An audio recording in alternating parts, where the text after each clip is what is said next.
Good morning student. तो कैसे हैं आप लोग? आज मैं आप लोगों के साथ जो है आप लोगों के लिए एक नया अध्याय शुरू करने वाला हूं, ठीक है, जिसमें आप लोग पढ़ेंगे। ठीक है, जैसे आप लोग तो पढ़ते ही होंगे कि जितने भी विषय हैं टॉपिक वाइज सारे विषय पढ़ते ही होंगे, लेकिन कभी ये जानने का कोशिश किए हैं कि इन विषयों के जनक कौन है? ठीक है, वैसे आमतौर आप जानते होंगे फिजिक्स के कौन से हैं, केमिस्ट्री के कौन से हैं, लेकिन हम जितने विषय पढ़ते हैं ना, उस सभी विषयों के जनक आप लोग जानते हैं क्या उसको? अगर नहीं जानते हैं तो आज मैं आप लोगों को बताऊंगा सभी विषयों के जनक के बारे में। ठीक है, देखिए जैसा कि मैंने आप लोगों को कहा ही है कि अब मैं आपको हमेशा जो है कोई ना कोई क्लास देता रहूंगा। ठीक है, डेली बेसिस पे हो या एक दिन गैप के बेसिस पे हो, आप लोगों के लिए ऑनलाइन क्लास की व्यवस्था मैंने कर दी है, वो हमेशा जारी रहेगा। ठीक है, इसलिए कुछ टाइम में समय सबका खराब होता है, ठीक है, तो कुछ परेशानियां थी, इसकी वजह से जो है कुछ हम लोग ब्रेक किए, लेकिन अब जो है हम लोग का क्लास जो है एकदम कंटिन्यू रहेगा आप लोगों के लिए। आप लोग जो पढ़ना चाहे 9th 10th 12th, ठीक है, यहाँ पे आप लोग को बेस्ट फैकल्टी मिलेगा, सभी विषयों की जो है अच्छी तैयारी कराई जाएगी। चलिए हम लोग शुरू करते हैं। ठीक है, तो जैसा कि आप लोग पहले हम लोग जानते हैं सब सब्जेक्ट के बारे में। ठीक है, वन बाई वन जो है सब सब्जेक्ट पढ़ते हैं। जैसे कि क्या है कि हम पढ़ते हैं विज्ञान के बारे में। ठीक है, तो साइंस। अब जो है साइंस को हम लोग 3 पार्ट में बांटे हुए हैं, फिजिक्स, केमिस्ट्री और बायोलॉजी। तो तीनों के जो है बाबूजी मतलब जनक कौन है, पिता कौन है, इसको हम लोग जानते हैं। देखिए फिजिक्स के पिता, इसमें काफी कंफ्यूजन है, कहीं आइंस्टीन का नाम होता है, कहीं आपको न्यूटन का नाम होता है, ठीक है, लेकिन कहीं कहीं गैलीलियो का नाम होता है। देखिए एक्चुअली क्या है कि आइंस्टीन और न्यूटन का योगदान फिजिक्स में ज्यादा है, लेकिन शुरुआती दिनों में जो है फिजिक्स के बारे में जानकारी देने का काम गैलीलियो किए थे। ठीक है, इसलिए जो है हम फिजिक्स के फादर में इन्हीं को जाना जाता है। फादर ऑफ फिजिक्स जो है किन को जाता है? गैलीलियो। क्योंकि 95% जो है आविष्कार को जो है न्यूटन और आइंस्टाइन किए थे, लेकिन फिजिक्स के फादर किसको कहा जाता है? गैलीलियो का। ठीक है, केमिस्ट्री में तो आप लोग जानते ही होंगे लेवोजियर, और बायोलॉजी जीव विज्ञान के कौन है? अरिस्टोटल यानी अरस्तु। ये तो आप लोग जानते ही होंगे। ठीक है, तो इनमें फिजिक्स का क्या होगा? गैलीलियो, केमिस्ट्री के क्या हो गए? लेवोजियर और बायोलॉजी के अरस्तु। अच्छा, बायोलॉजी के भी 2 पार्ट होते हैं ना, एक होता है बोटनी होता है और एक होता है जूलॉजी होता है। बोटनी यानी पादप विज्ञान, जूलॉजी यानी जंतु विज्ञान। तो बोटनी के जो जनक है, पिता है, फादर ऑफ बोटनी, वो कौन है? थियोफ्रास्टस। और जूलॉजी का सेम अरस्तु। तो आप लोग चाहे इसको नोट कर सकते हैं। ठीक है, ध्यान से देख लीजिए, फिजिक्स, केमिस्ट्री, बायोलॉजी, और बायोलॉजी का जो पार्ट है बॉटनी और जूलॉजी, इसके थियोफ्रास्टस और इसके अरस्तु। अब हम लोग आगे बढ़ते हैं नेक्स्ट सब्जेक्ट की तरफ, इसे हम कहते हैं सोशल साइंस। ठीक है, इसे हिंदी में क्या कहते हैं हम लोग? सामाजिक विज्ञान। आप लोगों के लिए हमेशा जो है वीडियो प्रोवाइड में करता रहूंगा, आप लोग की कोई दिक्कत नहीं होगा, आप लोगों को तैयारी करने में कोई दिक्कत नहीं है। देखिए ऐसे कहा गया है, देखिए आपको मैंने बताया ही है कि टाइम खराब, तो टाइम तो सबका खराब होता है, लेकिन अब जो है हम लोग पीछे नहीं हटने वाले हैं।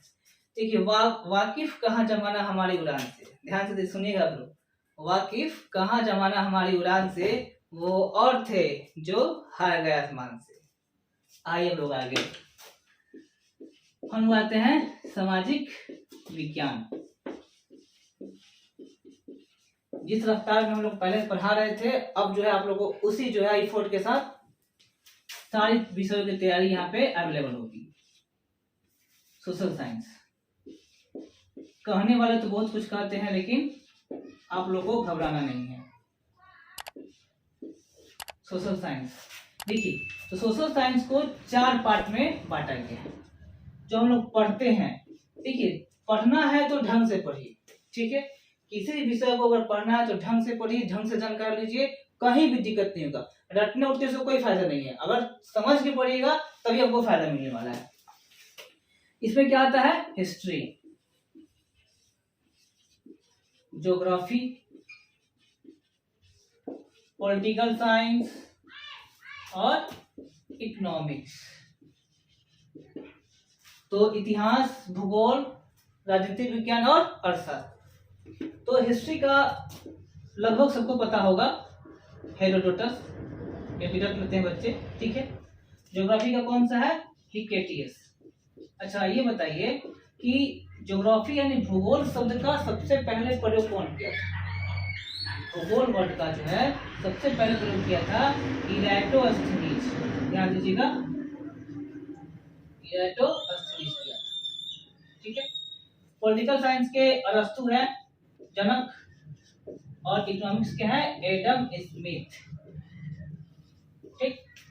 तो ये सोशल साइंस का हो गया, हिस्ट्री का हेरोडोटस, ज्योग्राफी का हिकेटियस, पॉलिटिकल साइंस का अरस्तु और इकोनॉमिक्स का एडम स्मिथ। इसको आप नोट कर सकते हैं, इसको आप नोट कर लीजिए, एक बार देख लीजिए। अब हम लोग आते हैं नेक्स्ट। आप लोगों को गणित से नहीं डर लगता है? अगर गणित से, मैथ से डर लगता होगा तो मेरे पास यहाँ पे मेरे संस्थान में आ जाएगा, सारा डर भाग जाएगा। गणित का जो बीमारी है ना वो एकदम आपके दिमाग से निकल जाएगा। देखिए मैथ के पिता कौन है? तो वो है आर्किमिडीज, ठीक है। मैथ में बहुत सारे जो पार्ट्स होते हैं, ज्योमेट्री का अलग है, ठीक है, अलजेब्रा का अलग है, सबके फादर अलग है, लेकिन जो मेन जो है स्पेशली मैथ का जब फादर ऑफ मैथ आता है तो उसमें नाम आता है आर्किमिडीज का, ठीक है। अब आ जाइए संस्कृत का। मैंने आपको कहा है कि मैं सभी विषय के बारे में बताऊंगा कि इसके जनक कौन है। संस्कृत का कौन है? महर्षि पाणिनि, महर्षि पाणिनि, ठीक है। और हिंदी के जो है ये है भारतेंदु हरिश्चंद्र, ठीक है। और इंग्लिश के जो है जोफ्री,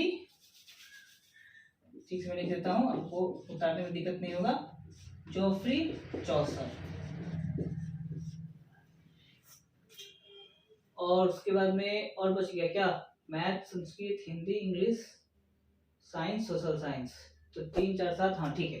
देखिए तो साइंस में हम लोग 3 पार्ट पढ़े, फिजिक्स का, केमिस्ट्री का, बायोलॉजी का, बॉटनी का, जूलॉजी का। सोशल साइंस में हिस्ट्री, ज्योग्राफी, पॉलिटिकल साइंस और इकोनॉमिक्स।